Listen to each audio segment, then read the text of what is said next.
Bonjour Jérôme Rigaud. Bonjour.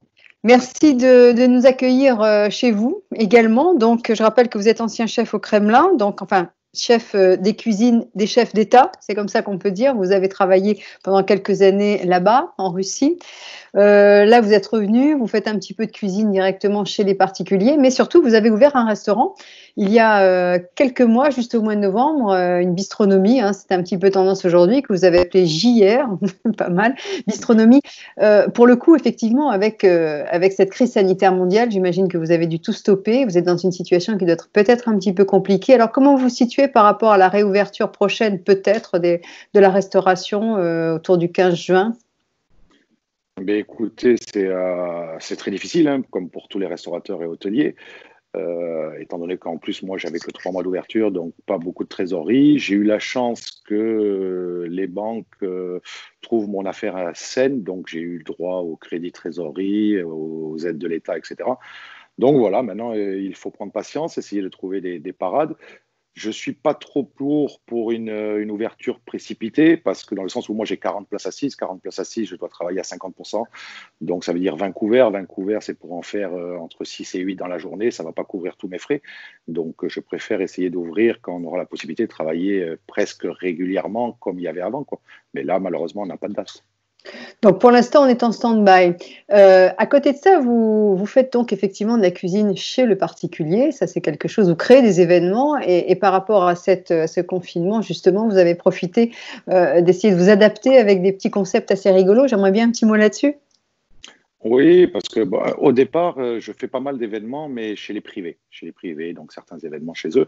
Et là, avec le confinement et avec une agence avec qui je travaille, évidemment, on a décidé de créer la gastro-party, c'est-à-dire leur permettre à tout le monde qui est confiné de pouvoir partager un repas et une soirée quand même avec des amis en vidéoconférence. Donc, c'est-à-dire que nous, on livre tous les invités dans toutes les maisons différentes, le même menu, les mêmes compositions florales, la même playlist de musique, etc., pour qu'ils puissent passer la soirée par vidéoconférence, mais exactement la même soirée, manger les mêmes choses, passer un bon moment ensemble. Donc voilà, on a créé ça, on essaye de leur amener un peu de joie et de bonheur et leur changer un peu de ce confinement.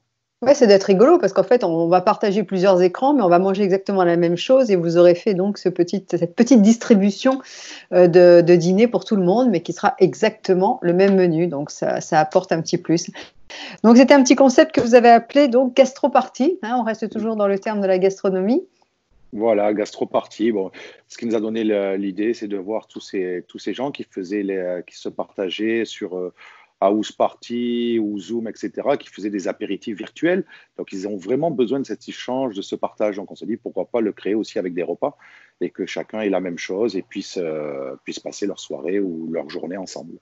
Bon, alors vous n'avez pas arrêté de cuisiner, vous non plus, vous continuez à la maison, peut-être, voilà, ça se passe différemment, plus en famille. Est-ce que vous auriez une petite suggestion? La suggestion du jour.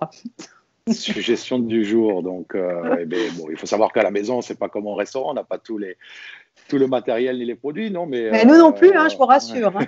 c'est pour ça. Nous, on va faire avec vraiment simplicité. Hein. Donc, je ne sais pas, c'est la saison à l'heure actuelle. On peut faire, on a des asperges, on a des fèves, donc on peut prendre des asperges, juste les blanchir, les passer à l'eau bouillante salée, les refroidir pour fixer un peu cette chlorophylle, donc ce côté bien vert. On fait pareil avec des fèves, juste tremper 10-15 secondes dans de l'eau à ébullition et refroidi pour qu'on puisse les éplucher. Oui. Et après, on se met ça dans une petite poêle, un peu d'huile d'olive, fleur de sel, poivre. On peut y mettre quelques olives niçoises, quelques petites tomates cerises. On peut se mettre un émincé de jambon de Parme, par exemple, dedans, et on finit avec quelques gouttes de balsamique et des copeaux de parmesan. Je pense que c'est la saison, c'est léger, et puis ça change un peu. Donc c'est une belle assiette, en tout cas. Oui, voilà, pleine de fraîcheur et de légumes. Bon, merci beaucoup en tout cas de nous avoir accordé quelques moments. On vous souhaite bonne chance, vous nous tenez au courant sur ce qui va se passer. On espère qu'effectivement tout ça ira pour le mieux pour tout le monde. On a besoin de vous, nous aussi, nous consommateurs, forcément. Ça va être un peu bizarre d'être dans la rue sans pouvoir venir grignoter un petit bout chez vous. Alors j'espère à très vite et à très bientôt chez vous. Merci beaucoup, bonne journée. Merci, au revoir.